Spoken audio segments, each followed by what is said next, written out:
Welcome back to Judge of Characters, the show that looks at different interpretations of comic book characters and decides which one is the best one. Today's defendant is Loki.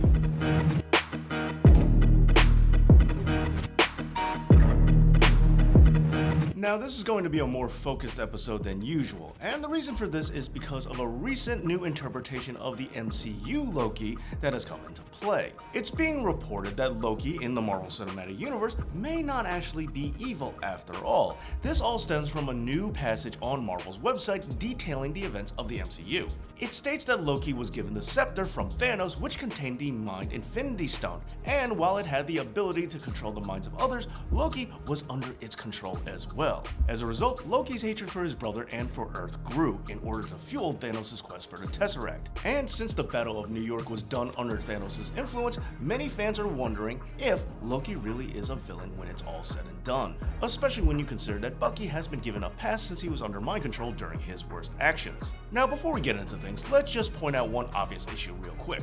If you want to point out that Loki's eyes were not glazed over like Hawkeye's and Eric Selvig's was, just remember that neither were the Avengers when the staff was causing them to fight amongst each other. But if you don't like this interpretation, don't worry, because there are definitely some other obvious problems with Loki playing the Innocence card. First is that it specifically states that Loki was given the scepter after the events of the first Thor movie, meaning that he had already turned on his brother Thor. However, even with that being said, there are those who would defend against this and believe that the Loki is not evil argument can still somehow be made. They would point out that while he definitely isn't trustworthy and has done some very bad things, he is not necessarily evil per se. Yes, after finding out his true parentage, he didn't exactly handle it well, but someone considered that understandable. And they would also point out that as near immortals living for thousands of years in seek of constant battle, Loki's attack on Thor would be viewed as nothing more than Asgardian sibling rivalry. But to counter that, when Thor was turned mortal, Loki sent the Destroyer to kill him.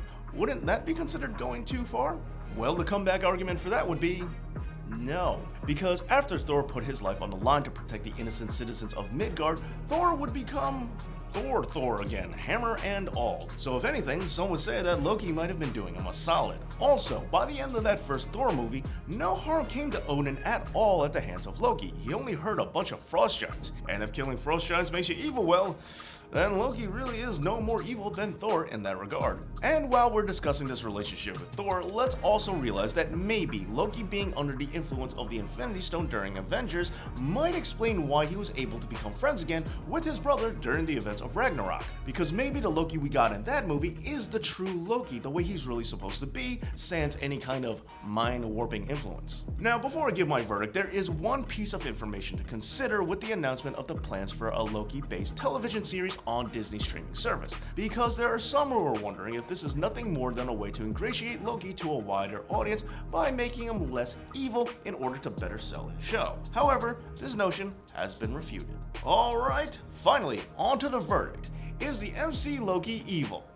Well, I find the defendant guilty. Now, I don't want to get into a semantical debate over the definition of evil, and I know that many of Loki's crimes are ones that some other heroes in the MCU are guilty of as well. But what really separates him from the good guys for me is that before Ragnarok, his motives were really overtly self-serving. His acceptance of the staff itself was done purely to harm Thor and conquer Earth. Even if the staff ordered him to do it, the initial desire to do so all came from within Loki in the first place. And most importantly, again, let's not forget about the source material. In the comic books, Loki is of course a supervillain, so I really don't think there's any more to say other than that. But what do you guys think? Do you think the Marvel Cinematic Universe version of Loki is a villain? Let me know down in the comments, and don't forget to like, share, and subscribe right here to Dave Knows Comics. Thank you so much for watching, and as always, Dave knows.